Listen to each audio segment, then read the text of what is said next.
when time is in such short supply. So again, thank you so much. We are here today to put one foot in front of the other, settle a score with the alpha betas, and to party with the omega moos. That's right.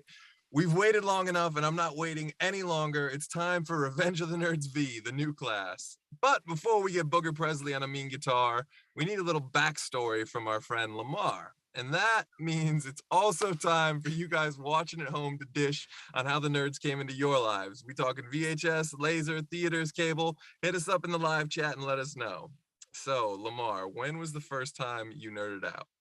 The first time I have this very distinct but also probably unreliable memory of being in my living room in the South Bronx when I was probably around, I don't know, 5 or 6, and I used to just sit like a karate student on the carpet immediately in front of the television, and I think this was the first sex comedy that I'd ever seen, and it had a lot to do with my how I developed my sense of humor in some ways, or got a sense of how different people could have different funny shit about them all in one place. It is. I mean, it is an ensemble cast, ensemble comedy. Even like the bad guys have characters that you sort of like remember. Of course, Ogre, but like even like Burke, for some reason, this guy who has like one line in the movie, he's on the poster and shit. He's like a presence in the film. You remember that guy? Yeah, like Burke was terrifying.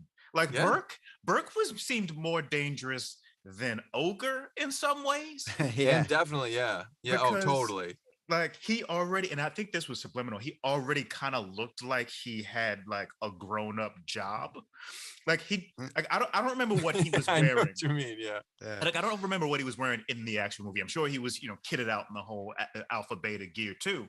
But for he looked some like reason, he could have been like a Pennsylvania steel worker by day, He has the aura of a jumpsuit.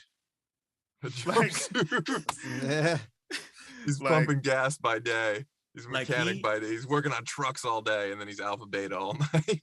Like he plays this. He goes as the Shape for Halloween, and people like stay away from him. Yeah. Oh my God, so true, so true. Mickey, do you remember the first time you watched Nerds? It was HBO. HBO. It's so like, and it might have been like, I mean, the HBO like for some reason, like I always lumped this in with Porky's as well. Sure, I can see that. So it was just like very like it was a stretch of time. Once I seen like Porky's and some of those other like there were all early 80s Fox movies too, like Bachelor Party. Fox was on top of this genre back exactly. then. And once I seen like I started to like get this kind of like, oh man, I can see boobs and this and that, and it's like so like I started to like literally like analyze the TV guide or the channel like to find out when these movies were going to be playing. And I remember very vividly seeing Revenge of the Nerds and going like, what's that? And I saw the R rating and the nudity, and I was like, I'm in. And I stayed up and I caught this movie. It was because these movies came on like at 10 o'clock or something like that on a Friday or a Saturday. So I had stayed up and sat there and like, one hand on the remote control and the other hand like just just peeking every 2 seconds, like just like oh man, if I heard a noise, Nickelodeon, But yeah, that's HBO was definitely these movies, all of them basically. I didn't see any of them in the theaters. I could definitely see that. And yeah, you were probably a little bit young in '84 to see an R-rated sex comedy in the theaters. Yeah. I think the first one of that was actually Class. I saw my uncle took me to go see Class in the theaters. Nice one. Class. Oh my God, Jacqueline Bisset. I fucking love that movie. That is such an underrated movie. I A remember great showing movie. it to someone and not telling them like the twist that like he was gonna sleep with his friend's mom. So they took it as like a plot twist, and they liked the movie even more than I do, and I love it. And they were like, "This is a genius movie. Why'd they give away the twist and the marketing and this and that and blah blah blah blah blah?" And I'm like, "Hey, you make great points, you know." But that was how they sold a movie back in the day. It was like he sleeps with his friend's mom. The movie, check it Yeah, out. Like, Do you guys know. realize what y'all just said? And can you imagine how highly unlikely a film like that with that kind of profile could ever be again?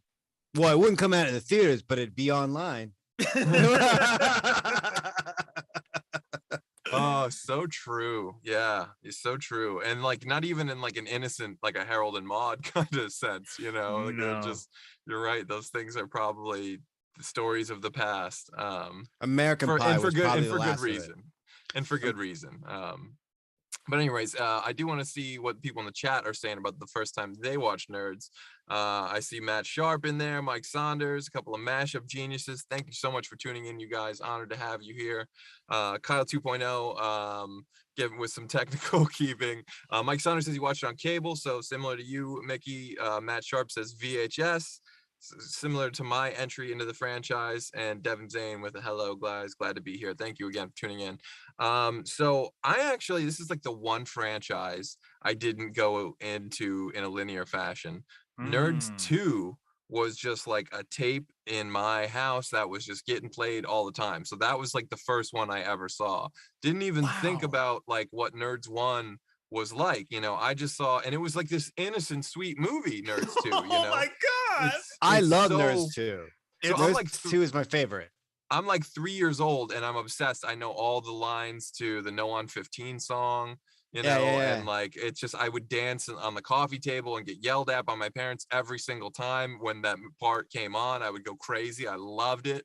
And I know, LeMar, you actually did an interview with Larry B. Scott recently, right? I did, yeah. For Brothers from Another Planet, believe early last year we kicked off. Was that a year ago already? Jesus. It was around there, yeah. It was. I mean, and if anybody, it was nearly a week after Cicely Tyson died, because I know we definitely talked about her in the episode. Because Larry B. Scott, his first film was with her he was a teenager in a movie called The Hero Ain't Nothing But a Sandwich. But I digress.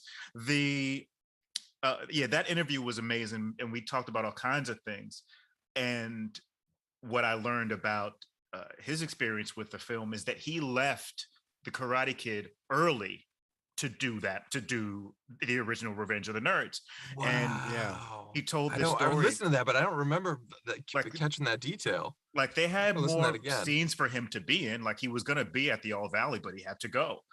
And the funny part about it was that the guy who he remembered giving him the business about it was Chad McQueen. Of course, Dutch is going to antagonize him and be like, "What are you doing? You're going to do some movie about a bunch of fucking nerds?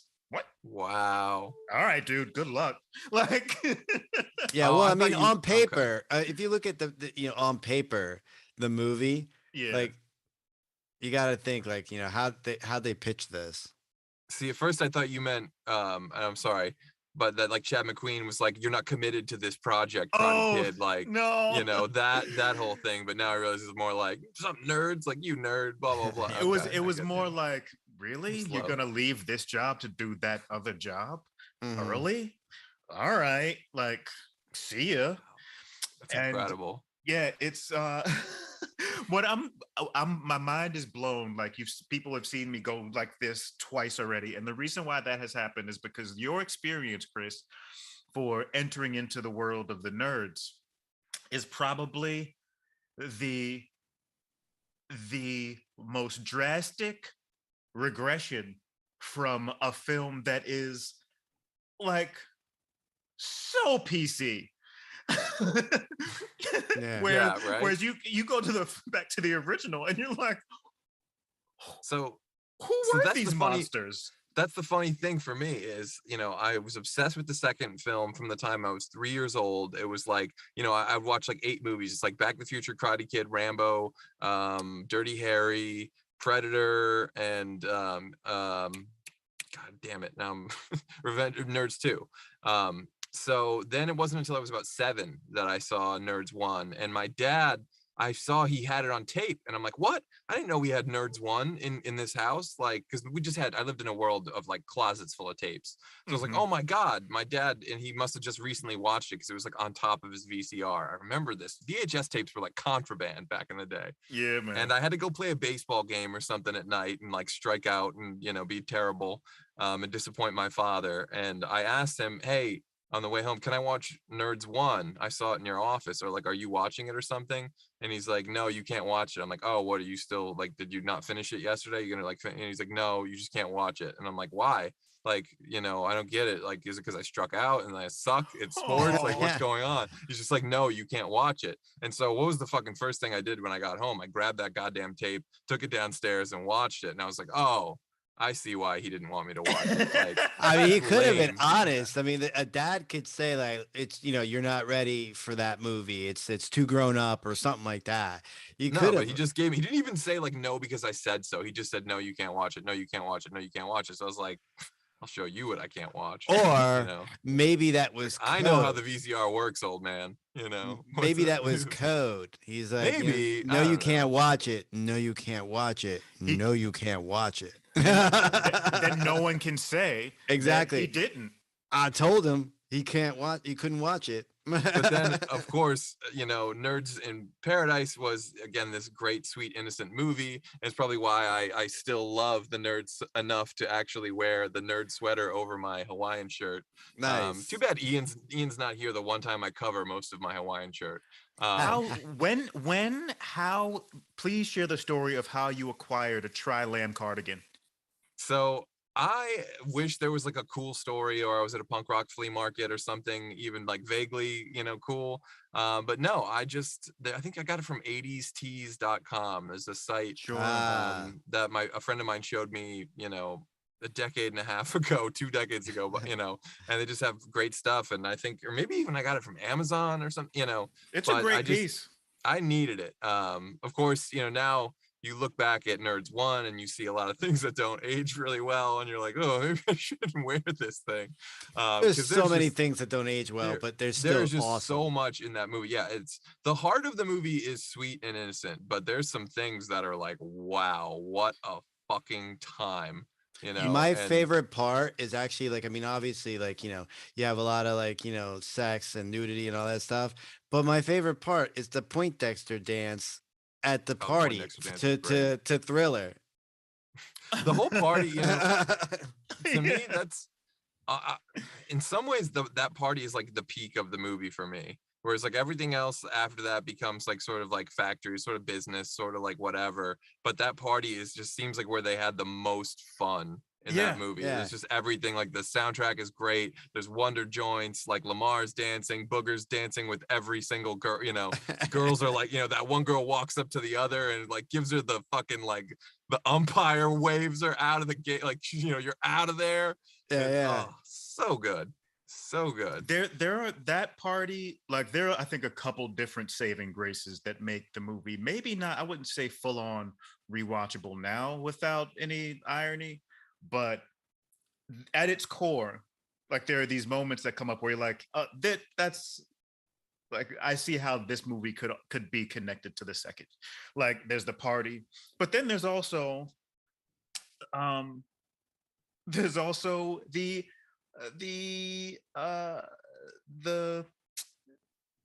integration plot line where it's like you can be a part of the Greek system, like oh yeah. you can you can be a like, and that was another thing that was weird. So okay,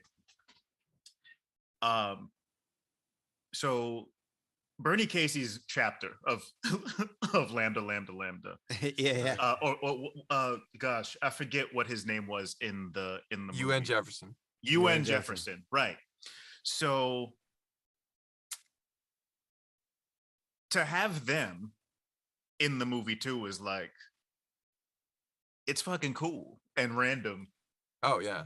Oh, that is definitely a saving grace factor for me. That always was. Like, first of all, I love that they have like just like the hardest bass line they could get their hands on for that scene. You know what I'm talking about? When Yeah. it's like the dolly shot of all the Tri-Lambs. Yeah. Boom, boom, boom. Yeah, exactly. Oh my God, yes. Yeah, It's and then like it's like the written in the Strat script. comes in. Funk bass. Funk bass. Yeah, Strat guitar with wah pedal comes, But oh my God, it's so good. A missed opportunity.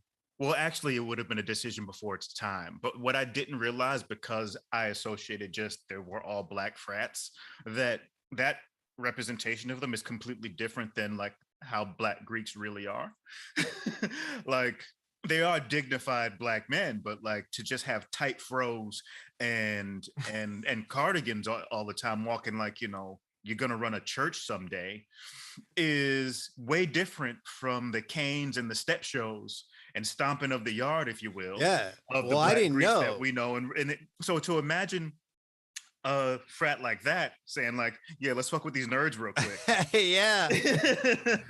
Well, I didn't even get as far as that was like my first sight of that, and it wasn't until like probably like school days did I ever like get like the full picture, or school days, and then obviously the Cosby Show and stuff like that, whatever. But like then I went back and said like, oh, like I'm like, okay. Exactly. And it would have been cool to have like the nerds do some steps. Yeah, it would have been cool like in one of the movies if they would eventually have like participated in the steps and stuff like that. Like using engineering and other nerd expertise to engineer the perfect, most precise step show and like drum line. Like that could have been one of the things to get into the sorority, basically.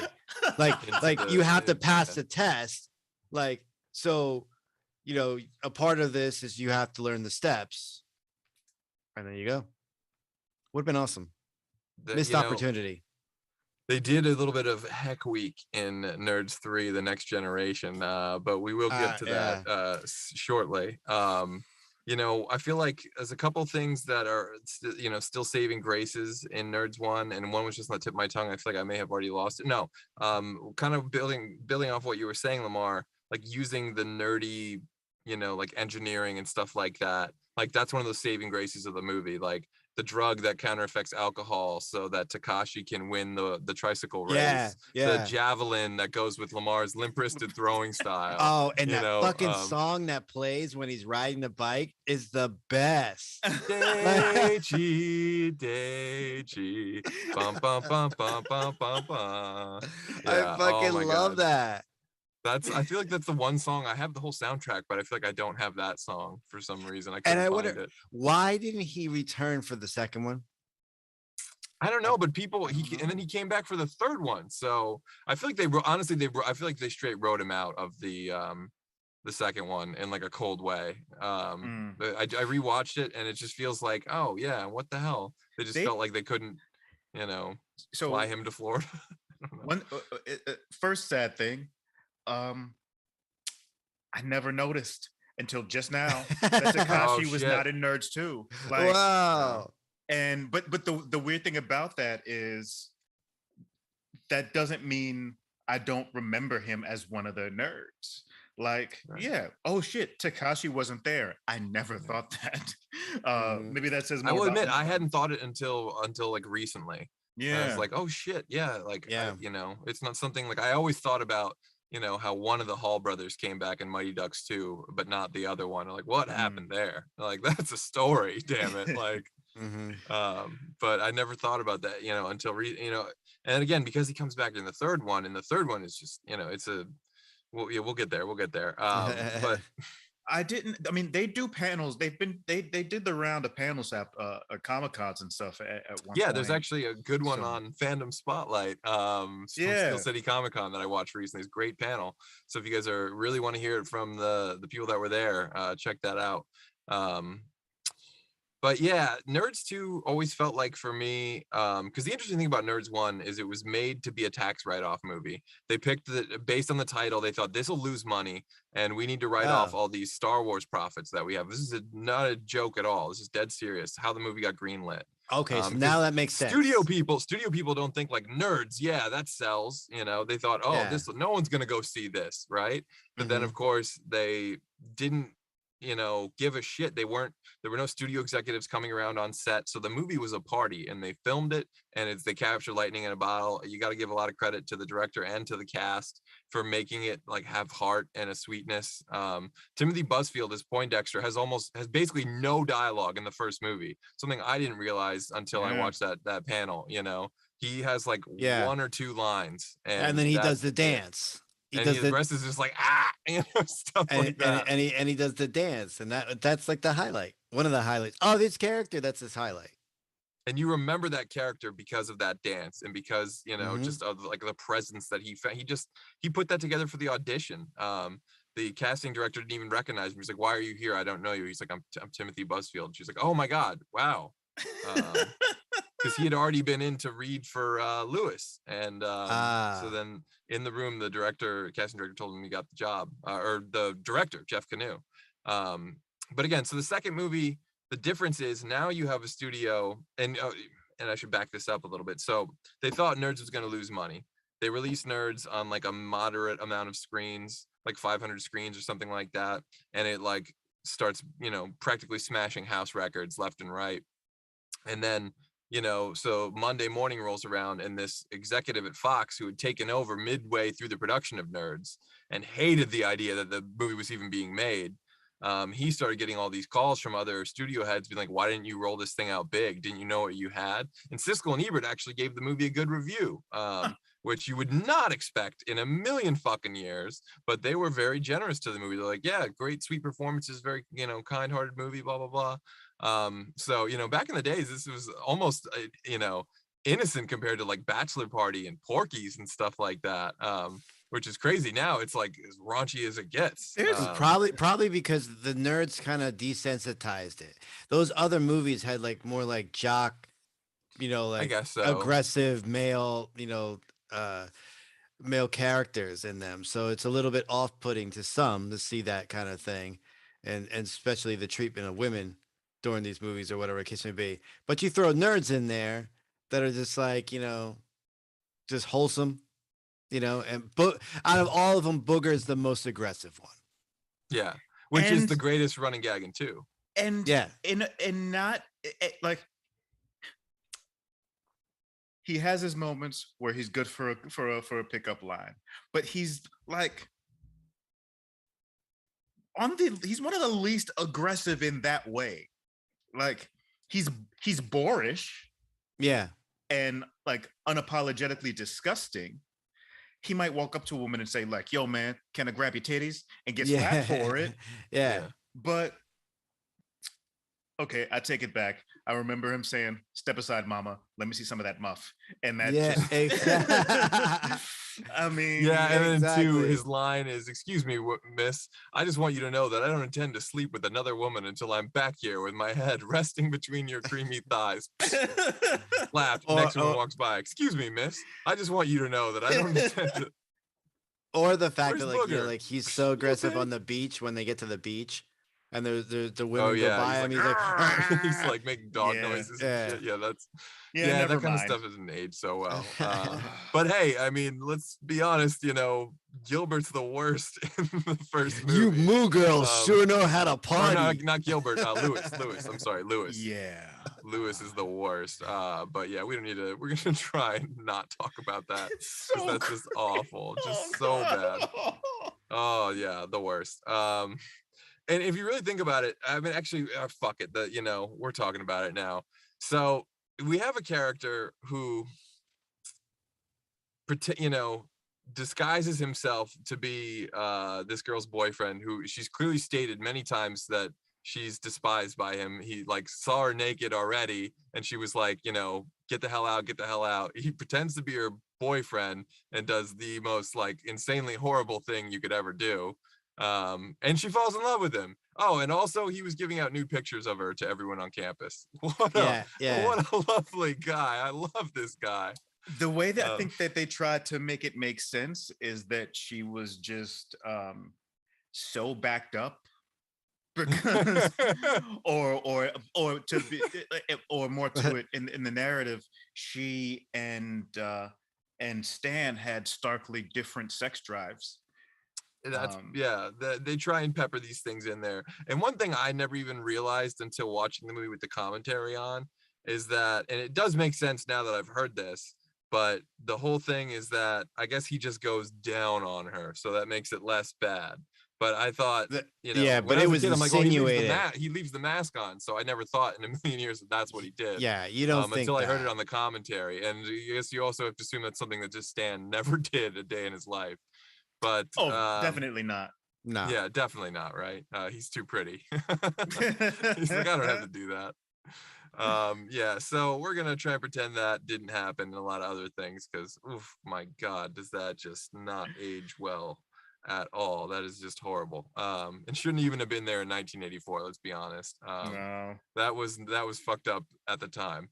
But moving into Nerds 2, the reason I bring up all this stuff with the studio not caring about Nerds 1 is because that was obviously not the case for Nerds 2. Now they're treating this like a property, and how do we make it family friendly? We got to clean it up, make it PG-13, you know, make it one of those sequels that repeats all the beats in a safer way. Instead of like a nudity scene, they just get caught in their underwear. You know, there's no, you know, there's not a lot of cursing. I feel like the first one had, you know, a fair amount of foul language. It's tamed down, but there's a few moments and stuff like that. So, and you added the great Barry Sobel. Barry Sobel. Yes. Barry Sobel as Lipsy? Is that who that is? Yep. Okay. Yeah. I was like, what character could he be talking about? And it's got to be Lipsy. You know, I almost feel like, and I don't know, you'd have to like kind of look at it, but I almost feel like this movie killed his career. He was just like up and coming like comedian, stuff like that, and like he did the Rodney Dangerfield, you know, comedy specials and stuff like that. I didn't know that. Yeah, and that's where I remembered him. I knew him from that, and then I saw him in this, and then, you know, basically he just got lumped into like this, like a bad impression of Beastie Boys, because when he does, you know, that was this was that was his comedy gimmick though. This was the second or third thing that I had seen Barry Sobel in, so I knew who he was, but at this point I was like glad to see him, and so it bums me out to think that this movie killed his career, because he actually got to rap. Which is something that he would do in his act quite a bit. Oh, wow. So that's that was his thing. Yeah. It was, and it killed with Black audiences. There was a special that Eddie Murphy did called, I think, the Uptown Comedy Showcase or something like that. And the lineup included it was Chris Rock's big break as a stand-up.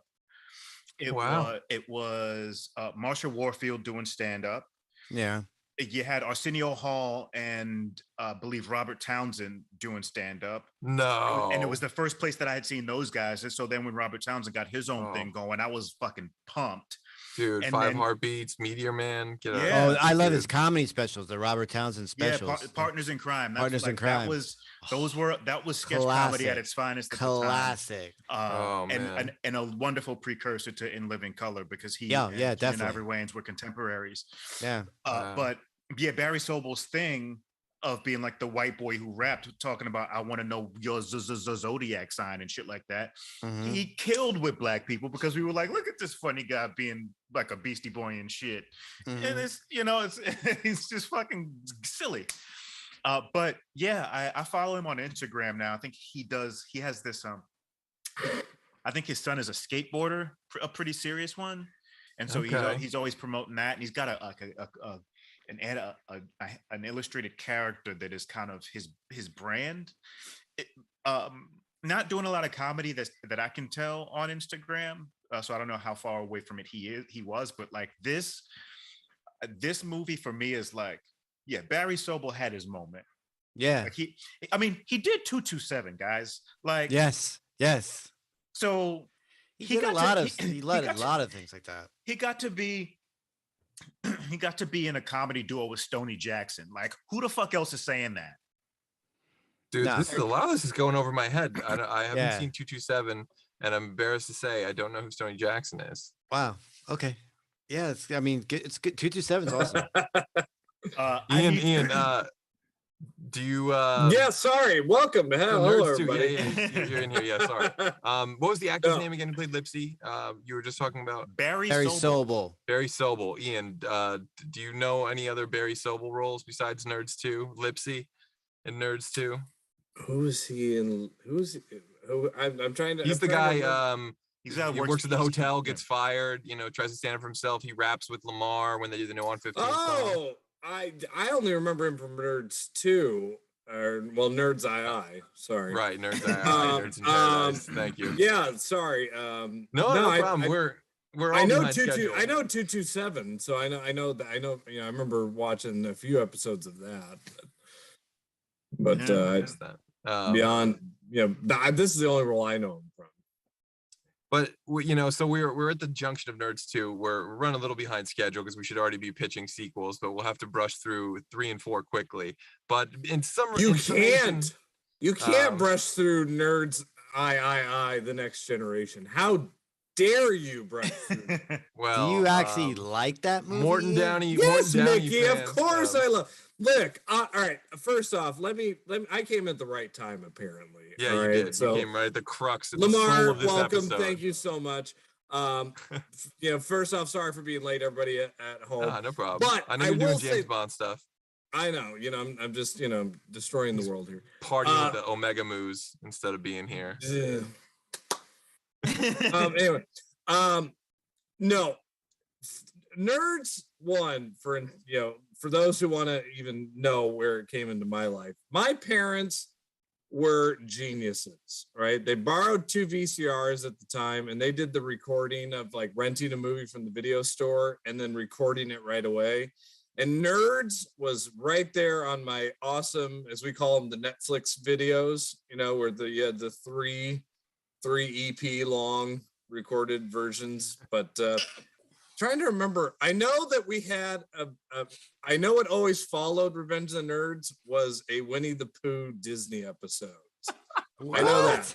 I swear I'm not even. Oh, it was great. And I'm trying to remember what was.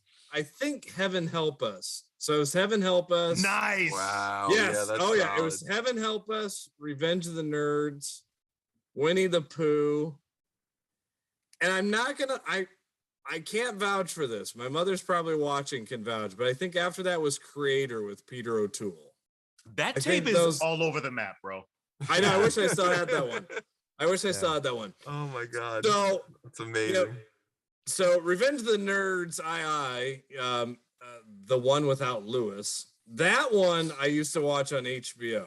I know that. Without Gilbert for the most part. Gilbert. Oh yes, without Gilbert. Which is, again, it's almost like well done in a sense compared to how bad these cameos are. And this is they put him in the front, they put him at the back, and they put him in the middle. So you get a little bit of Gilbert in each like act of the movie, and you feel like he's in it for the whole time. Which was because of his contract, right? That's why Anthony Edwards. I think it was because he did Top Gun already, and he's like, I'm a fucking movie star. I'm not playing a nerd again. And they're like, look, we'll give you like $500,000 for one day, so we could put you on the poster and we could do this stuff, put you in the trailer and the poster. Yeah. Mm-hmm. But I remember when Fox channel, when Fox at its height in 94, the TV movie of the week was Revenge of the Nerds, the Next Generation. I recorded that beast of a movie. All right. Then I watched that religiously for like a solid week after watching that. Rented the shit out of it from Blockbuster. Like the living crap. Like I rented it to death. If there ever would have been a previewed copy for sale, it would have been mine, but they were happy to just rent it out to me 12 times a year. Okay. First off, you got John Panette, one of the funniest comedians of all time, who, as the English guy, I have to take a wee wee. Where's the loo? Yeah. Oh, thank you. That you got an Elvis. Crikey, a week without computers. What do we do? Yeah. You've got an Elvis, an Asian Elvis. All right. You've got who? Oh, I love him. He was my favorite of the young cast for sure. Yeah, Toyota. making hamburgers out of his armpit.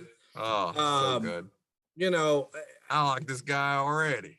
That's right. You got you got a great rap song. This movie has everything. I will say the song is nowhere near as good as the song from the first. Oh, the songs from the first two are just, those are great songs of my life. Like those are you can do without the one from II. But the first one. What? Mickey, we do No on 15. No on 15. No on 15 may be the better song. Yeah, that might even be the better song. First off, it's That's So Incredible or F Off, people. All right, that's it. There's nothing else but that. All right, and I swear to God, that was meant to be Michael Jackson's song. I'm telling you, they wrote that song, That's So Incredible, and they wanted to get Michael Jackson, and Michael Jackson didn't even call them back. And so they got, Bob's, to do the song. I'm telling you. But 3 has the best switch up ever. Clear as day, that is not Anthony Edwards as Bald Lewis. Oh my God, it is the worst. Yeah. It is like the most offensive. The worst. We'll get to that. And again, I feel bad. We should have been pitching sequels 7 minutes ago, but there's a lot to unpack with these movies, and we do have to give a little bit of time to 3 and 4. You don't get 4 anything. 3. That's what I'm saying. First of all, I think they went with the Next Generation title to try and appeal to like sci-fi nerds and like Star Trek. Like they have a next generation. It was either that or Nerds 3: The Legend Continues. To try and appeal to kung fu fans. Probably also for people like Next Generation. What's this all about? And maybe go back and see the other 2. Oh yeah. Yeah, maybe there's some reverse technology, some backwards compatibility with that title, if you will. But yeah, it's, man, there's a lot going on. Like, okay, I feel like also with Nerds 2, I feel like Nerds 2 and Nerds 3 are movies that had great pitch meetings. And then like these scripts happened that maybe weren't as great as the pitch meetings. Not so much in Nerds 2. Nerds 2 is still a really solid movie, but Nerds 3 is like very made for TV feeling. It just feels, like the music sounds very thin and corny and like low budget, and the act breaks seem kind of like contrived and like forced, and it just, I don't know, it doesn't, the structure is sort of all over the place. The movie, essentially you have what's his name, Morton Downey Jr. is this arch villain. God, that's right. Yeah. Who, and there's some good things going on, like the idea that Lewis is no longer a nerd. That's very Cobra Kai, that he's kind of a prick now almost. Yeah. I love Bougie Lewis. That was Bougie Lewis worked for me. That was the best part of that. And it's sort of like Rick Vaughn in Major League 2, not, bougie Rick Vaughn, where eventually he's going to put on the leather jacket and it's going to be great. And eventually Lewis is going to put in the pocket protector. It's going to be great. Yeah, cut off the ponytail and do the laugh again. I mean, but a nerd doesn't truly win unless he's achieved the ability to be bougie. To make that pivot, right? Like when he has the mansion, in the cars. If I'm Robert Carradine, I insist on that development. Yeah, totally, right? Yeah.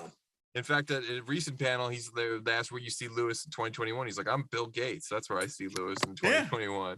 Yeah, absolutely. Like, totally, 100%. So that works. Booger is an attorney, as an ambulance chasing attorney. I fucking love it. That's perfection. That is absolute perfection. And Curtis Armstrong is perfection. He's, he seems like he's happy to be there. And considering he's at one point in his life, he said, if they offer me Booger, I'm going to tell them to go fuck themselves. Yeah. And then he did that TV show with Robert Carradine too. Oh, the TV show. There was King a of the TV Nerds show of Revenge of the Nerds that didn't have Robert Carradine. It had Sean Kanan, speaking of Cobra Kai and Karate Kid. He played the Stan Gable type of role. Sure. and they had Yeah. someone Yeah. else play Booger, who was Yeah. again. You think they had a bad Lewis or a bad Gilbert in Oh, Nerds 3? I've seen that You've pilot. seen the It's on Booger they had the DVD. TV Yeah. pilot. It's You know, terrible. good actor. He did. You could tell they chose him because he was the best actor because he doesn't look or feel right at all for being Booger. Well, I'm talking about that like reality game show thing they had, King of the Yeah. Nerds or whatever like that. Yeah, I that's saw what I that. thought you were talking Yeah, about. no, I know, but I had to bring up the TV pilot from the. What's funny is this series went, it's bookends, right? It starts off with Revenge of the Nerds, which is, as 80s Porky's, to me it's Porky's, but a little bit more classier, which it's kind of funny to say that about Revenge of the Nerds. But then you get like the bookend of Nerds 4, and it's just this bad Tuesday movie of the week. Yeah. No language whatsoever, but it does have Robert Picardo. I will give anything that has Robert Picardo. Robert Picardo in Nerds 4, he plays the detective who's trying to figure out. Oh God, I don't even yes, that's remember right, 4. yeah. I don't. even remember I 4. tried to rewatch it The this week and I fell actors don't asleep even before remember Picard. 4. Yeah. Mickey, it's okay. Like, So Andrew, we were saying like the first movie succeeded because the studio left it unchecked. The second film, within one film, the studio takes over and they essentially turn it into a made-for-TV franchise. Going forward, yeah. and then they turn it into a really bad made-for-TV franchise with the fourth one. Start with the positives, Corinne Bear, and start with the negatives, everything else of Nerds 4. Like Corinne Bear is amazing all the time, always. Perfection. Curtis Armstrong is still perfection. You get Ogre back, at least. That's the one little I was gonna say you do that get one Ogre. bone. Ogre needed to also be in forgot to But give, what do they do with him? They have him do like food fights. Like, oh my God, Yeah. that is not my Okay. Ogre. I'm sorry. Give him a bar fight at least, Jeez. Yeah, but he turned into a nerd in the second one. That is the greatest part of the second one too. The And Ogre, I wish we got a Nerds 3 in the 80s with Ogre as a tri-lamp. The Ogre face turn is probably one of my favorite face turns in all of exactly. Right? Yep. And that was something that even as a kid, like I knew about Nerds 3. I was like, well, they didn't give us Ogre though. They brought back all these people, but they didn't give us Ogre. What's the deal with that? Like, and the weird thing is they frame, so Morton Downey Jr., the plot of the third film, folks, Morton Downey Jr. frames Lewis and the Tri-Lambs as drug dealers and university fund embezzlers. Somehow he has the power to do this, even though he's not Dean. He installed Stan Gable as Dean to do so because that helped instead of making himself Dean. Ed McGinley, any day. Yep. Ed McGinley, who we love. And do we though? He is the killer of any show. Yeah, but he didn't kill Married with Children. He kept that sucker going. I actually like Ted McGinley in any show. He has this reputation of killing shows. He actually keeps shows going. Like, but that's because he always comes in late. Like he came into Happy Days late in the season. So the show was already going to be canceled. He came in on Love Boat later. He came in Married with Children later. A funny common thing with these 80s blonde villains happen to be the nicest guys ever in real life. I met Ted McGinley at like a chiller or something, and he was just one of the most like genuine with his time and his stories and stuff, like really warm guy, great vibes, a real mensch, like your buddy Richard Mazer. I still need to send you that, by the way. I have neglected the chat a little bit. I do want to touch on that. There's a lot of love for Nerds 2. Some people even see it as a superior movie. There are already some pitches in there for sequels, which is good. Mickey, of course, Mickey who loves Val Kilmer loves Nerds in Paradise. But you know what? I kind of agree, so I can't even josh her for that. What's wrong with Val? As Batman, as I should have said that, as Batman. He loves Val Kilmer's Batman. Great Bruce Wayne. Wow. Where the fuck am I right now? Okay, what is going on? Well, I love Val Kilmer, everything else, but man. I just need to drop this in that. Yes, please do. I get it.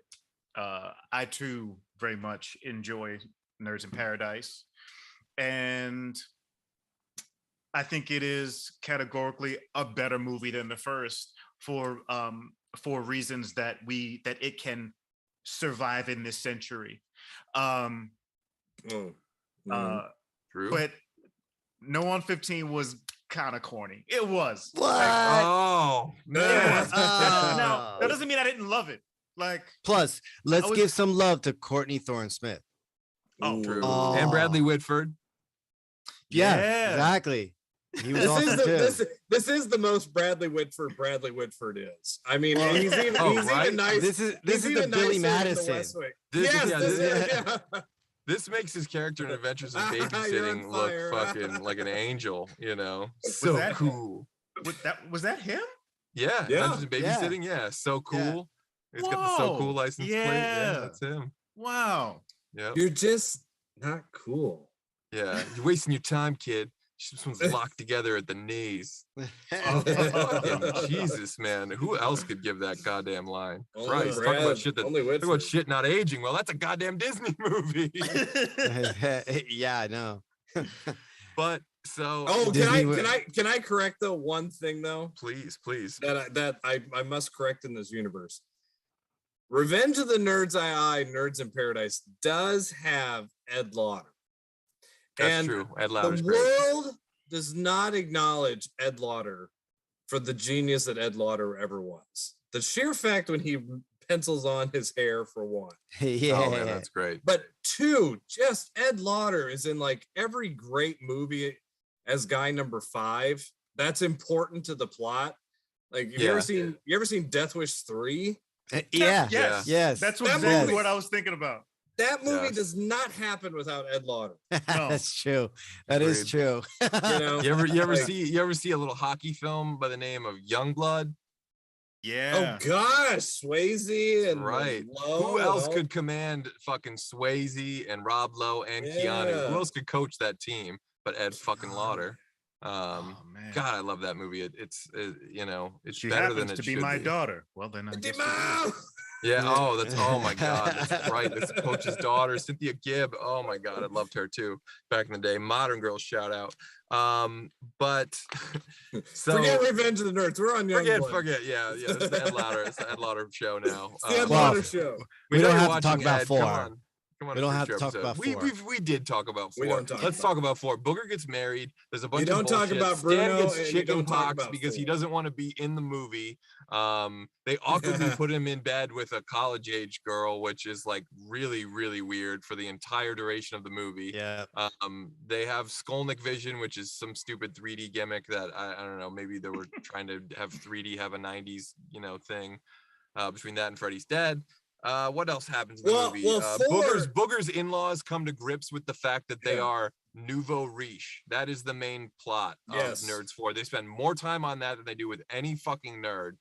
I never learned the word nouveau riche. I'd never heard it in my life. I discovered it from Nerds 4, and it is basically, anyone that would almost even use the phrase nouveau riche, which myself now has to be included, I guess, is a fucking pretentious douchebag. It's just like the stupid, basically means new money, nouveau riche. It's like, oh, they're not old money. They're 4 was new supposed to money. be a backdoor pilot, wasn't it? No. What? To what? Well, I thought they were supposed. I think 4 was made as it was supposed to be like a TV With movie the- that's going to turn into a Nerds TV show. Oh, like the But Booger nobody, show? yeah, but nobody Wow. watched it, so it just. Wow. Well, they put it on Valentine's Day too, I think. Yeah. I'm pretty sure it debuted on Valentine's Day that year, which is who's gonna be at home watching TV? Not that many people. I mean, I guess single people, but it's counter marketing at best. But then they made it all love themed and wedding themed, and it's just, I don't know, that But formula wasn't didn't 90210 on the air still when this was going down? Yeah. So I think a lot more people were interested in 90210 than Nerds. In '94, there was 4 channels really, and if you bombed on one of the 4, you really bombed. For Fox especially. Millions of people then immediately Did switched not over watch to your show. UPN. Yeah. Yeah. Mhm. Or clicked from Fox right over to UPN. God damn it. So wow, the chat is actually really going wild today. My apologies for being so behind on it, guys. Again, I see Gold Coat in there. Some compliments for my Hawaiian shirts, which Ian, you'd be happy to see how I covered today with my Tri-Lam Yes, cardigan. Tri-Lam. Oh my God! Can I just? And I'm sorry, I came in late, you all, so I do apologize. Nah, you're fine. But the best part that nobody gets when Bernie Casey, when he shows up and that long line of Tri-Lambs, stops, John Goodman, who's freaking genius, by the way. But also when they all show up to defend the Tri-Lambs, that is the funniest moment in that movie. Almost, because it totally, and again, you have to love blaxploitation movies to love Bernie Casey supports the nerds in this movie. I know, that's a history thing that nobody really gets, Yeah. Although he did once play a scientist in a blaxploitation edition of Dr. Jekyll and Mr. Hyde, which is oh my gosh, I have seen that actually. Wow, do I ever need that? Holy shit! He also starred in a live-action movie about gargoyles. The 70s version. I remember that. I saw that on TV. Where he plays a freaking gargoyle. Yeah. All right, let's turn to the Bernie Casey show for a sec here, because he's also in, of course, Bill and Ted's Excellent Adventure as Mr. Ryan. Yeah. And obviously, I'm Gonna Get You, Sucker. The best. We just gotta, spread the love around with the great Steve James, who is like just like the coolest guy that's ever lived. I'm James. So glad you mentioned Steve James, because for a second there I was thinking, like, who was the coach in Johnny Be Good? Steve James. Steve fucking James. Yes. Who was the guy in Weird Science? Steve James. Who's an American Ninja? Steve James. The fucking coolest. There are 4 people in this world who have watched Johnny Be Good, and the 4 people are currently sitting right in front of you. That's a good movie. It's a good movie. I celebrate its existence. Anytime, someone says, who wants to get a mean on? There's just, I talk to God. He wants you to kick their dick in the dirt. There's so many. Paul Gleason's amazing. Off his ass to go back to nerds too, I do the hit the switch all the time. Oh God, I like hit the switch. I threw a reference to that in a script that Ian and I wrote to the Hotel Coralescix. It's alive and well in our movie verse. Don't sue me, Fox. Please. Oh, but you know what's funny? Like, here's a funny side. It's a funny side note. A funny side note to that is like when they take out the lights and it says like hot oral sex, whatever that, and you see all the people running to it or like that. There's women running to it too. So it's literally like you get it all in there. It's a commodity for one and all to enjoy. That's what that's what makes it wholesome. Yeah, that's true. That's true. That does that. Yeah, that's right on the money. So we are 7 minutes from the end of this episode, in theory, unless Kyle lets us go a little bit late. Wink, wink. But we do have to pitch something so that people get their money's worth as to what the hell you could possibly do for Nerds 5. And I'll just say, this is one of the great challenges that we've undertaken on VCR. I love that we're giving ourselves like no time to get it done in. But it's, again, we just enjoyed talking about these movies and there's a lot to unpack. So it's for good reason.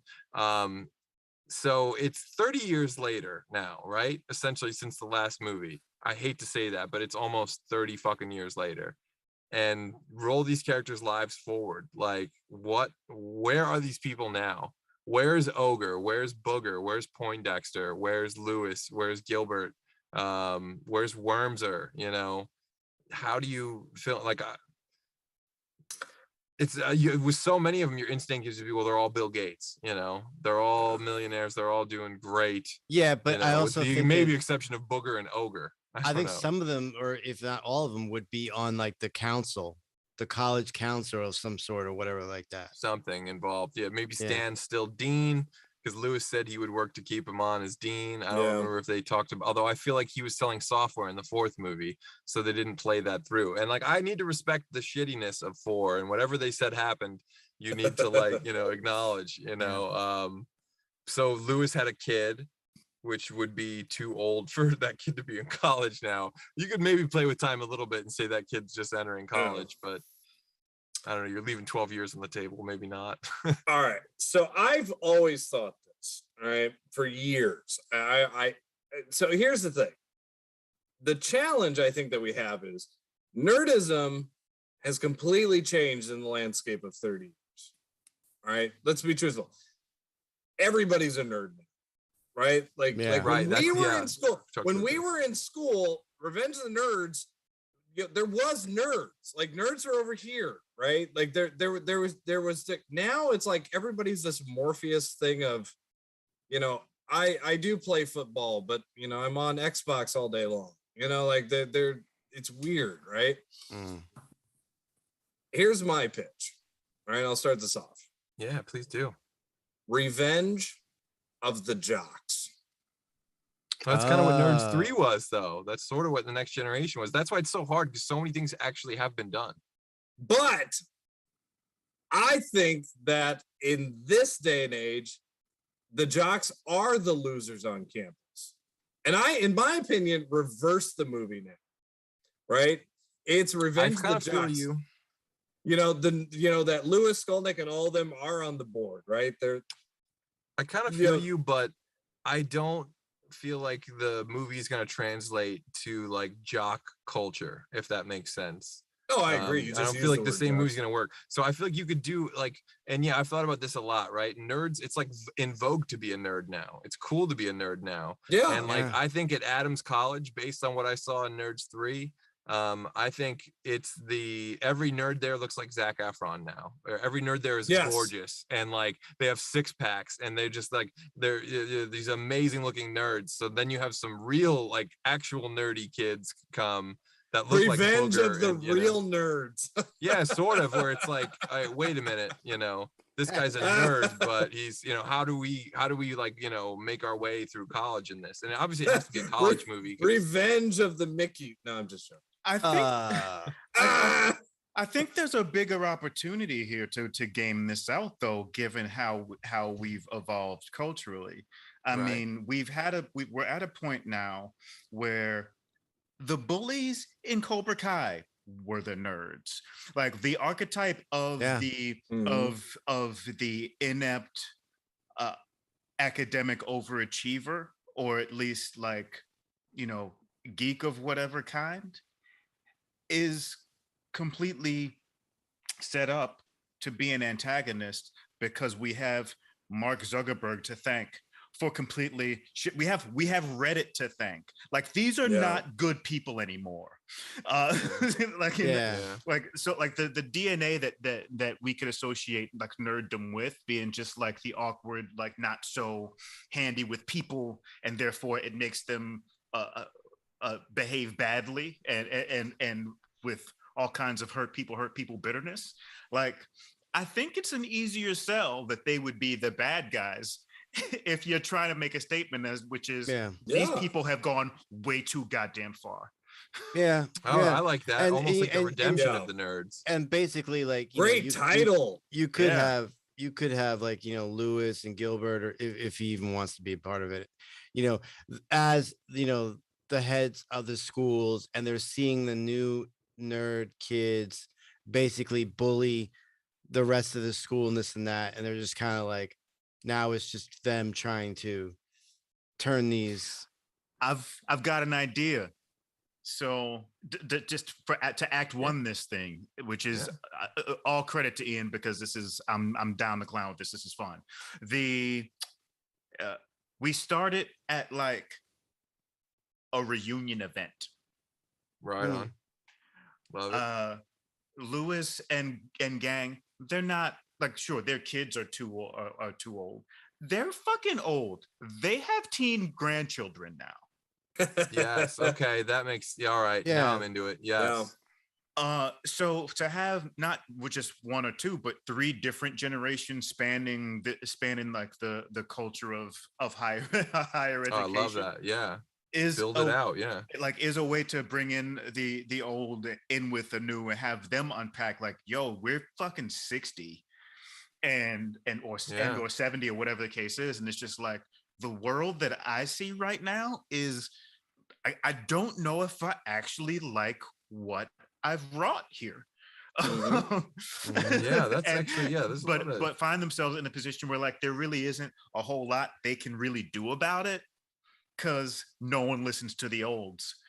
But it doesn't stop them from trying to do whatever it is they do to influence a shift in the culture. Like this could be wonderful. Yeah, this really could be. They do That's a what I'm saying, rap that's- song with a trap beat. That's what I'm saying. Oh. You have to do something that acknowledges just the idea that how do you break who are the real nerds in the world of nerds now? Like I agree Yeah. with you. You and it's a very hard that would be a very hard sell because Big Bang Theory to me ruined nerds. It just it just brought nerdism to this foreground that I think was trying to be like a Revenge of the Nerds, but it changed it. It went beyond, Revenge of the Nerds. Where there's a whole reason that the Queen song "We Are the Champions" has meaning at the end of Revenge of the Nerds. Mhm. It had such a strong, powerful meaning because they were saying, "Look, we're not you guys. Like we're embracing the fact that we're not the jock. We're not the atypical front person. Like we're underneath here, but we love being underneath here. We are the champions because of that.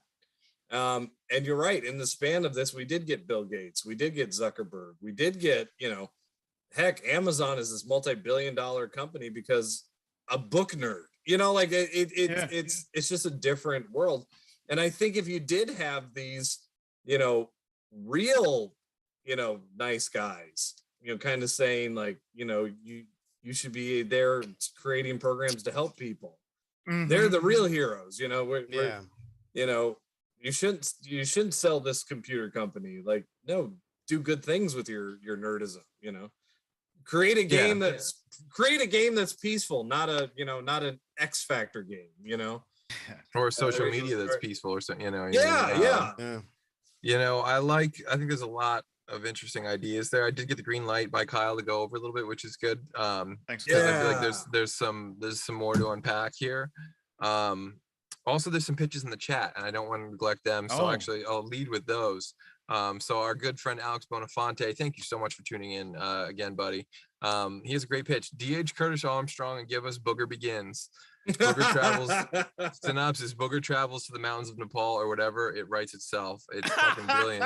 And I would see. I mean, you could spin off this series for great. I would watch like an ogre. I want him spin-off. at the watch top. A spin-off. Can you imagine prequels. a great teaser? Right. It starts off this in Tibet, and it's like a guy climbing the mountain, and it gets to the very music, top. Right. Yes, and it gets to the Hans very Zimmer. top. Gets to the very top of the mountain, and it's just Booger, sitting, crisscross applesauce, and he just belches over the mountains of Tibet. Or Dolly's around him and he's picking his nose. Yes. Oh my God, it's the best trailer ever. But just And then he just flicks a booger off a cliff, and then when it hits the ground 250 feet below, it creates a giant explosion. And out of that explosion comes the title, Booger Begins. And you get the dramatic cello, as the plot's unveiled and blah blah, I still love your title. That's I still brilliant. love your Redemption of the Nerds. That's Not like the bad. best title. There is a lot of of the Nerds redemption, fits.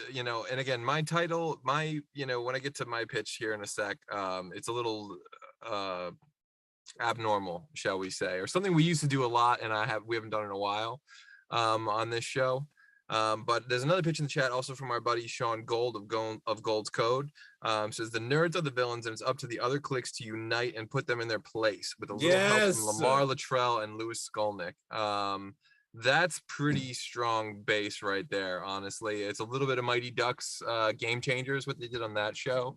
And obviously they, that's all from Cobra Kai, really. Daniel's the villain and this and that and blah blah blah, and people are pricks now, and I certainly think there's a lot of that to explore. However, I think to do everything that you need to justice in this, I don't think you can do it in a 90-minute or even a 2-hour movie, and I don't think anyone wants a 4-hour nerd movie. So I think you need to do like a Netflix series. I think that's the way to do this, and you could have an episode that explores Ogre a little bit more deeply, an episode that's maybe, then kind of getting people together and sort of things happening. What made Ogre? Like, how did he some origins, some flashbacks, some you can have a lot of fun and go off in all these different directions and take your time to establish some new young characters, which of course you inevitably need to get people watching the show. All I know is I want Danny McBride. You want Danny McBride on this? Okay. Danny I McBride. like Danny McBride. I'd want him doing anything other than writing Halloween movies, honestly. Anything that keeps him away from that fucking job, I'm for it. He can take my job if he wants it. Danny McBride, you want to host this show and I'll write Halloween movies? I'd actually prefer Seth Rogen. I'm sorry, man, but whew. That group could have done this. The Seth Rogen, Danny McBride, the guy that was in This Is the End and The Sorcerer's Apprentice. Jay Baruchel. Yeah, Jay. You know that group. Yeah. That group could have done Redemption of the Nerds. Yeah, like I would totally definitely buy that group. And there was going to be a reboot, and that's the other thing, because you can't reboot it. No one wants to see you recast Booger and Ogre and Lewis and all these Poindexter. Yeah. These are like once in a million lightning in a bottle. You have to create new characters. Really couldn't reboot it anyways, because we're the only ones. I mean, the hardcore fans are the only ones that really would like get this movie or know these characters. Newer age fans are not gonna like know. It hasn't stopped the rollout of old as shit IP from happening before. That's correct. true. Yeah. And I feel like also you have the added benefit of the fact that now nerds is a buzzword. It's like a positive word, as opposed to in 1984, it was seen as like a negative word dragging down on your title. Now it's like, oh, nerds, that's cool. Contemporary Vogue. Like, yeah. And we're talking to the kids here. Like, we're gonna name this film Rad, because that's what the kids say. And I'm not talking trash, because I love Rad. It's the greatest movie ever. That's why the title worked. Revenge of the Nerds. Like, it worked. It was and even fucking Siskel and Ebert said that, like, what a clever title and concept for a movie too. Like, I love it. But I think if you go Netflix series, you have time and space to do all these things and let people binge it if they want to binge it. I hate this like streaming shows that are week to week thing. I just wait till I can binge it, because that's I think a Netflix fair way did to ruin judge us. things. There's no doubt about it. Yeah. Oh yeah, So- it's ruined us. so- Get with it, Disney Plus. So is that part of your pitch, Chris, that it would be a 6 to 8 episode series? Yeah, I mean, that's basically, honestly, other than that, I don't really have much, because you play these characters forward, you introduce some younger people, you obviously have to get some degree of like old conflicts arising. Maybe there's beef between Lewis and Gilbert because they haven't talked in a while, and there's that plays down through, that filters through their grandkids or so, which again, them being grandparents makes it harder for this shit to happen. Bald mullet Gilbert or Anthony Edwards Gilbert? No, you gotta get Anthony Edwards, man. I'm going for broke. This is Fantasyland pitch. Like, in my mind, everyone comes back and gets a character. I want bald mullet Gilbert. I refuse to accept anything else other than that. Oh my god. I can't even say I'll shoot a scene of him just for you, Ian. I can't even write with him in mind. No, Anthony Edwards is great. Yeah. He would do it. Now he probably would. Not since years he would. Not since Pet Sematary 2. I don't know. He's got that ER money though. I don't think he. He doesn't need to work. He doesn't want. Where was the last time you saw reruns of ER? And like, True. That's true. But I mean, I don't know. I just blew your all's minds. Yeah, fair enough. I got my Laserdisc box set of ER. No. But I think honestly, the most fun character in reimagining, where they could be years later is probably Wormser. Because like Booger and Poindexter have to kind of still he be was Booger, the youngest too. Ogre has to still be Ogre, you can have the drama and the conflict with Lewis and Gilbert, but like he could be anything. Yeah, Wormser could be anything. He could actually have become Senator Wormser by now. For better or worse, even, Get the lie. And like I said, he was younger, so but how you tie this all together, I like the idea of a reunion thing.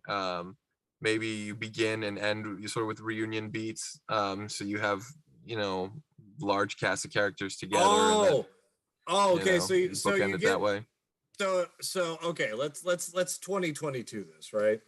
Mm-hmm. It's Lewis's granddaughter is going to college, right? And she's never fit in, right? She's never, she's just one of those girls who got lost in the background of school, right? As a high school teacher, Okay. I see this a lot now, right?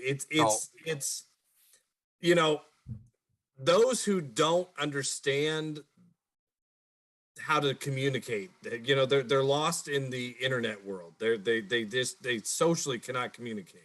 And then they go to college, and honestly, they get kind of lost in the background too, because now you're just in the sea of other people. You haven't built up these connections in school, like, right? Like, so Lewis's daughter, our granddaughter, goes to college, and she wants to fit in. She wants to do something to be different.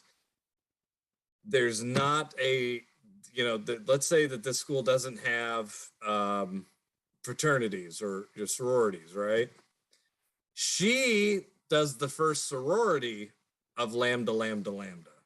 I thought about that. I thought about making it about girls, and that would be like, I almost want to do it just because I'm pissed off hearing all these guys bitch about the Ghostbusters movie. And it's like, well, I'll fucking really fuck those dudes' minds up, like make Revenge of the Nerds all girls. But you know what? Like, right out of the gate, I think you need to at least make it 50-50, right? Oh yeah, that's what I'm saying. So Yeah, that it's that's at least half girls as well as, you know, whereas like, and they started to in Nerds 3. If it's pitched, an exec will insist that there's at least a trans and or non-binary character in the crew. Every denomination or will be represented. Which the first film did in a way that was, for the most part, pretty natural. I mean, I guess there's some stereotypes being used for sure, but they never held LeMar's sexuality against him for purposes of humor. Like, they never did that. That is true. Yeah, that actually is very true. The closest they did, there's one line in the first one where it's like, do any of you have dates? Like, I have a date. Like, Booger goes, yeah, but that's with a guy. That, and maybe the stereotypical stuff that he does in the movie as well, and especially when they're doing like the contest, and he has the javelin or whatever like that, and it's like it's so flimsy. This and that. Leg warmers. Yeah, I know what you mean. He's wearing the things with tassels. But they're embracing that. Like that, you know, like it may be like, you know, from the ominous writer's point of view, it's like, nah, you guys. But for them, they're like, nah, that's how he is. We are accommodating that to be successful. Yep, exactly. That's what's up. And real quick, it just put Booger's line into a different perspective. I think Booger's the kind of guy who thinks like, I could get a dude if I wanted. Yeah. That's a good point. But that would be good though if you get like all like her job now is to say, I'm all of you lost voices. Come to Lambda. I mean, you could even mix it together. What's a lambda mega moo? Like that the moose. You know, like that you could then you could have dudes in Omega Mu too, and like girls and guys in Alpha Beta and in Pi Nu, or no, it wasn't Pi Nu. It was what was the Delta Pi? Yeah, what the hell was Delta Pi? That was an American Pie though, wasn't that? That was Delta. Oh, maybe that's what it was. But Sisters of Pi, whatever. Yeah, but that would be the thing. Her job is to, and again, for the positivity thing, you know, come be original here. And that's who we are. We're doing the goodness on this campus. In this like slowly drawn out recruitment montage, might she meet one of them in like a metaverse type of situation, like in a Second Life online chat room where they have avatars and shit? They kind of did that in the second one, where like you know, Lewis is dreaming and he sees Gilbert in his dream. Yeah. Oh my. Yeah. Okay. True. Hear me out. I just thought of this. What if you cast all the originals against who they were? So the coach of the football team is Curtis Armstrong. No, right? I don't. No, what? Work. No. Why? Because people don't want to. Like, that's like as lame as the Ghostbusters movie. It's what if fucking Dan Aykroyd plays a cab driver? And how be fun? And how dare you? No, it was not. It was Yeah, but not how- fun. If you're doing a how- Nerds movie and you get the Nerds actors back, you want to see them in those goddamn Okay, roles. fine. You want to see How- 70-year-old Poindexter still doing the boner dance. Like, All right, ease it, Chachi. All right, first off, I'm don't just do saying. don't do the head thing. Like, oh, geez, don't be that guy. One, I'm okay, sorry. but two, you know. like, I'm sorry, I made a suggestion in this. No, I didn't mean to. Like, I you're right. mean- Was dick. That was dick of me. I'm sorry. I No, was just but- like, I was like, like- you're floating ideas around. That's what we do. We float them around. I was like, I don't know. He's wading into some waters here. That I floated the idea, but you pissed on it and made it sink. Like, gee, what the? I'm fuck, sorry, but Chris? Timothy Busfield as Poindexter is lightning in a bottle, and you don't fucking tweak with the formula. Oh my on God, that. Timothy Busfield should be the president of the college. He could be. I want Why my not? Oh yeah, Poindexter. like Dean Ulick. He could be. Yeah. He'd fit Oh, that my like, God. Any of them, Gosh, So, any of them could two be. things I need, right? And I'm sorry to keep cutting people off, but I need James Hong back as Snotty, because James Hong is alive and well, and Yep. so could be Snotty and the ancient wisdom that everyone needs. You can Miyagi even the older nerds with Snotty around. I need that. Is Jamie Cromwell still alive? He is. He Then loves. I fucking need that too. James Cromwell loves this movie because it was the first movie he ever Even got. he did the third one. He did because he loved this movie. He respects this movie so much. He's like, this gave me a career. Like he's the one actor who talks about this movie more than any of the other nerds in this movie. Like he talks more about Revenge of the Nerds. And He had a great scene. So- Like in that first one. Oh yeah. Mhm. And what I also need, and maybe this is like, you know, just stupid, and maybe everyone's gonna laugh at me or cancel me for saying this, but LeMar, there's an opportunity, I feel like, with his character to scratch an itch that hasn't been scratched for people. And we've been without the amazing Meshack Taylor for a long time. And Hollywood Montrose is one of my favorite characters. And like I could see Lamar Luttrell being that type of character so many years later, like just a badass in like the fashion world or something, you know what I mean? Mhm. Living his fucking best life, you know, he's dating Channing Tatum or some, you know, someone like Yeah. amazing that, you know, he's just Lamar Luttrell. yeah, And- like I I always want to love see him. that. I want to see him living his absolute best life, like And more it- so than any of the other nerds. I feel We're- like. And we're in a time where that expression of identity, it's not as marginal as it was. And the camp of it all won't just be dismissed as like, oh, isn't that funny and weird? It's like, nah, man, these people exist and they out here killing it. Like, Yeah. Mhm. and every Mhm. like they're not here to get for the jokes. Yeah. Yeah. You know, I they're think, just you know what, hilarious. Even in talking about this and like honoring who these characters are and the actors that played them, it feels like the natural way to go to create drama and tension is just have most of their kids be as opposite as possible, you know, or their kids or grandkids or whatever. Like Stan's Well, they got would be nerdy too. kids, I mean, you know, or their kids Ogre's would got be. Ogre's got meek kids, or you know, Booger's got really like, you know, prim and proper kids, you know. Oh, Booger's got Not the without hot- it being the- too, you know, you know, yeah, no, you know. that's actually a smart idea, but you know maybe that's how you get their cameos in here. Their kids are kind of the jerks towards the this new group, and they kind of Oh, come that could in be saying, interesting, yeah. yeah, They mentor kinda- the other group, yeah, the rival. Yeah. yeah, like they kind of come in saying like, no, we don't know what happened. Yeah, their but kids are you all guys- alpha betas and athletes. Oh, and shit. that's That's yeah. not bad. Yeah. That's pretty solid. Well, they would want to be the opposite of their parents, anyways. yeah, I mean they'll- that's basically what people do. You always rebel, you know. They'll and be try and fucking at least one of them would still be like a douchey YouTuber. Yes. yeah, Oh my yeah. gosh. Oh, please make them Definitely. a douchey TikToker. I Like- hate TikTokers. Like Yeah. like what's like, Gilbert's son might be like fucking Logan Paul. Yeah. You know, That's I good. know that is. Oh, that's a YouTuber.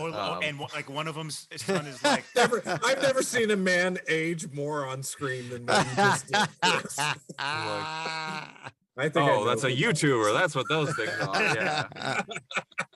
Why I will never succeed as one. You just became 68. Oh, my old knees, my old knees. We're up way past my bedtime, guys. I've got I've got an idea. If Okay. we're Yeah. if the floor is open, It is. I'm excited about this. Although I'm very excited about the previous idea that we brainstormed just then. I wrote down ROTN, just like the acronym, and it made me think of LOTR, Lord of the Rings. Right. And then that got me thinking, what if we told the Revenge of the Nerds story in the Middle Ages? Oh, wow. Whoa. Where we had a village of people. There's some division between the people who are, because like everyone had to work, everybody had to do something, but Right. not everybody. Like Was some guys were physically like, able. yeah, just like their feeble physical limitations caused them to find other ways to contribute. And the Like more inventing bru- a wheel or yeah, like the building more a tool. the more brutish of the villagers, like, felt a way about them. But for the most part, like there's a shaky piece because we've all got to pull away. We've all got certain sets of skills. I love this. Nerdles something- in time. But something happens to where like they mob up. And it's just like, yeah, fuck all these guys who are like this. And they're Game like, of Nerds. and they're like, all right, well, fuck you Oh, guys. wow. But then The but tool then- makers. Yeah. the Duke of the county shows up and is like, we want half your shit for the king, or we're gonna fucking kill you. And he's then it's- blonde and coiffed. And then it's like, but like there's the more brutish villages, and the nerdier ones have to like work together and figure that shit out. Who art thou? Like Boogereth. it's like we're gonna go to war with the Duke of the Shire or whatever. Oh man, Because that's if not, awesome. like all of our survival, Like a nerd depends- army of darkness. That's incredible. Like we won't live to do this shit that we're doing between each other if we don't deal with them. You had me at Anyway. medieval nerds. That kind of Like- works. It really does. Actually. Yeah. It like I'm ashamed because I feel like it shouldn't, but I absolutely love it. Like That I don't know that- why Nerdles that in would- time. I love that that. definitely should be Revenge of the Nerds V. You know, like That's that, V. that's a direct sequel. I think. I don't That's typically the Tremors go in for, like, Bloodlines episode. Yes, you know? yes, that should definitely be part of that series. I generally don't gravitate toward time jumps backward for sequels. Like the third Ginger Snaps still bothers me, but I think that's because it's still A sentence nobody in the history of internet has ever Oh my said. god! So like, you know how Cobra Kai does like the Vietnam flashbacks, and it can be Yeah. a little over the top. So like, what Ah. if we did the Netflix series, right? And those are like the flashbacks that keep happening throughout, and like it's gonna somehow all tie together at the end with the conflict, you know, and the kids being alpha betas and stuff. You know, I feel like, you know what? I think we have enough in here. I feel like there's actually could enough work. good ideas in here to make something out of this. So get at us, 20th Century Fox. We know you're watching. We're available right now, and you can get us cheap now. You never know how much we're going to cost, you know, later on. So get us now where you can afford us. Mickey's always been cheap. Well, according to his dating history, but Ah. every Oh. movie he didn't discover on HBO, he discovered it on a date with two women, none of whom were made out of cardboard like Poindexter's women. But I mean, is there anything else you guys want to add before we, you know, wrap it up and get to our plugs and stuff? bit of Or do you think trivia. is there? Yeah, The actor who plays Wormser was is- was recast with Sean Whalen in Nerds 3. Andrew Cassis, though. So Andrew Cassis is the brother of Phil Cassis, who is a talent agent here in the city, who used to send me out on commercial auditions back in 2006. Oh, Get that's out! awesome. Holy shit! Yeah. Wow, I need to, and I'll do it off air, but I need to know what commercials you auditioned for because I'm your biggest fan. And, you know, again, these are just things that I need to see if there's audition tapes that exist. for you, you know, talking about like preparation H or something. Like I need it. Yeah. So bad. You know, anything, whatever it could, you know, like, you know, if it's soft drinks or anything, oh God, I need it so bad. Anyway, be sure to check out, and again, I'll get to this stuff, but keep your eyes and ears on the lookout for the Who's Afraid movie, guys. Follow it on Instagram. That is going to be really, really awesome. We're really looking forward to that. And of course, Boba Fett is over, but you Fandom fans might want to check out Monday's Walking Dead Reactor panel, hosted by the governor himself, Captain Kyle, at 9 p.m. And of course, we want you to come back next Wednesday at 9 p.m. when we turn around very slowly for our True Lies episode. As always, if there's a particular movie or TV franchise that you want us to cover on a future episode, let us know in the comment section on YouTube. And since you're already doing that, you might as well go ahead and like, subscribe, and follow the Who's Afraid movie on Instagram, Brothers from Another Planet, Taped Off TV, Comedy People's Time, Fandom Spotlight, The Hollow Knight Network, and Pop Culture Punk. And until then, back up those Betamax, rewind those Laserdiscs, and we'll see you at the movies.